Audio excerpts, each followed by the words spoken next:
안녕하세요, 여러분. 은행에서 한 번쯤 본 적은 있지만 끝까지 읽을 용기가 나지 않았던 기본 약관. 바로 이렇게 생겼는데요. 그래도 은행 거래를 할 때 꼭 필요한 내용들이 적혀 있죠. 정독하지 못했던 분들을 위해 오늘 제가 한번 읽어드리려고 합니다. 이 영상의 가장 큰 장점은 들으시면서 편안하고 깊은 수면에 빠질 수 있다는 점입니다. 그럼 시작해 볼게요. 은행 여신거래 기본 약관. 이 은행 여신거래 기본 약관은 주식회사 우리은행과 거래처와의 상호 신뢰를 바탕으로 여신거래의 원활하고 공정한 처리를 위하여 만들어진 것입니다. 제1조 적용 범위. 이 약관은 주택자금, 기타의 가계자금 대출과 이에 준하는 가계 부업자금 대출, 지급보증 등의 가계용 여신에 관련된 은행과 개인인 채무자 사이의 모든 거래에 적용됩니다. 제2조 어음채권과 여신채권. 채무자가 발행, 배서, 보증, 인수한 어음에 의한 여신의 경우 은행은 어음채권 또는 여신채권의 어느 것에 의하여도 청구할 수 있습니다.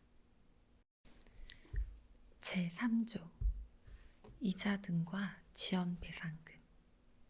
1항 이자, 보증료, 수수료 등의 율, 계산 방법, 지급의 시기 및 방법에 관해 은행은 법령이 정하는 한도 내에서 정할 수 있으며 채무자가 해당 사항을 계약 체결 전에 상품 설명서 및 홈페이지 등에서 확인할 수 있도록 합니다.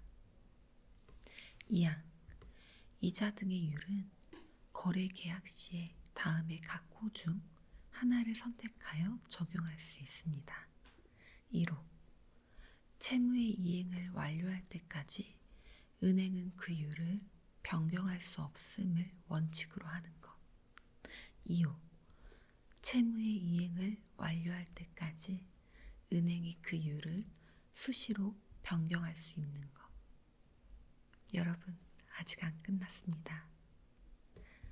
3항 제2항 제1호를 선택한 경우에 채무 이행 완료 전에 국가 경제, 금융 사정의 급격한 변동 등으로 계약 당시에 예상할 수 없는 현저한 사정 변경이 생긴 때에는 은행은 채무자에 대한 개별 통지에 의하여 그 율을 인하할 수 있기로 합니다. 이 경우 변경 요인이 해소된 때에는 은행은 해소된 상황에 부합되도록 변경하여야 합니다. 제4항 제2항 2호를 선택한 경우에 이자 등의 율에 관한 은행의 인하는 건전한 금융 관행에 따라 합리적인 범위 내에서 이루어져야 합니다.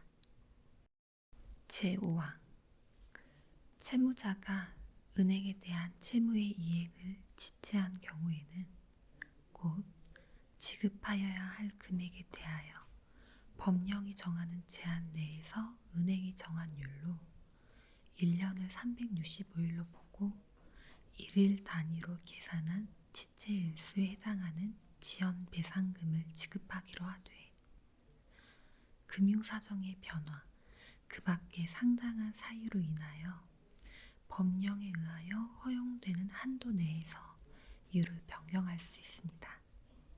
다만 외국한 거래에 있어서는 국제관례, 상관습 등에 따릅니다.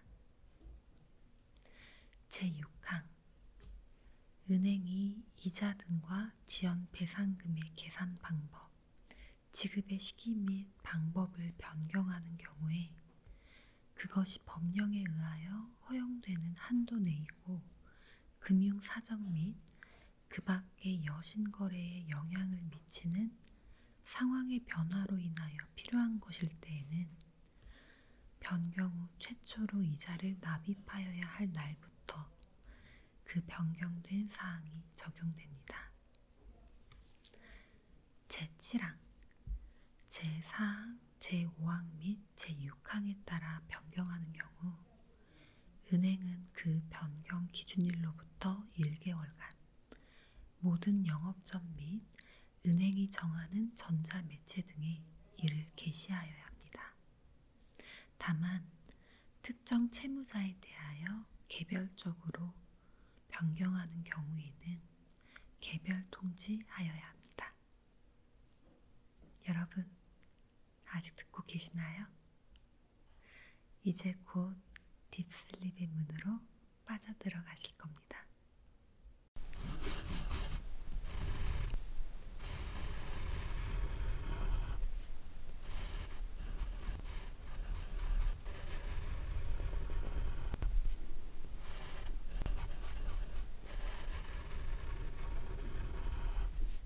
제8항, 제3항 및 제6항에 의하여 채무자에게 예상하지 못한 불이익이 초래되는 경우에 채무자는 변경 후 최초로 이자를 납입하여야 할 날부터 1개월 이내에 계약을 해지할 수 있습니다.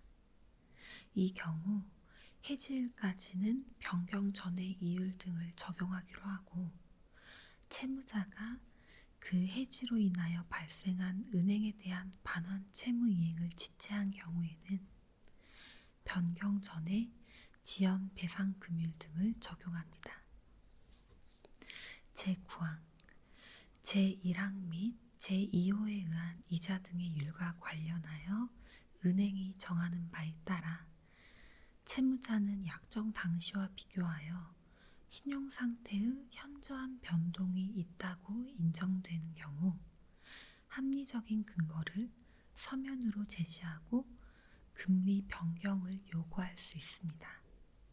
이 경우 은행은 그 적정성 여부를 성실히 심사하고 이에 따른 필요한 조치를 취할 경우 그 결과를 곧 통지하여야 합니다. 여러분, 아직 3주까지밖에 안 했는데 벌써 주무시네요. 정말 놀라운 건 은행 여신거래의 기본 약관은 제21조 관할 법원의 합의와 함께 거래처는 은행 거래와 관련하여 이의가 있을 때 거래은행의 분쟁 처리기구에 해결을 요구하거나 금융분쟁조정위원회 등을 통해 분쟁 조정을 신청할 수 있습니다. 라는 마무리 멘트까지 있다는 거죠. 나는 이 영상을 들으니까 잠이 잘 온다 하시는 분들은 댓글 남겨주시면 다음에 은행 여신거래 기본약관 4조부터 끝까지 한번 읽어보도록 하겠습니다. 그럼 안녕히 주무세요. 잘 자요.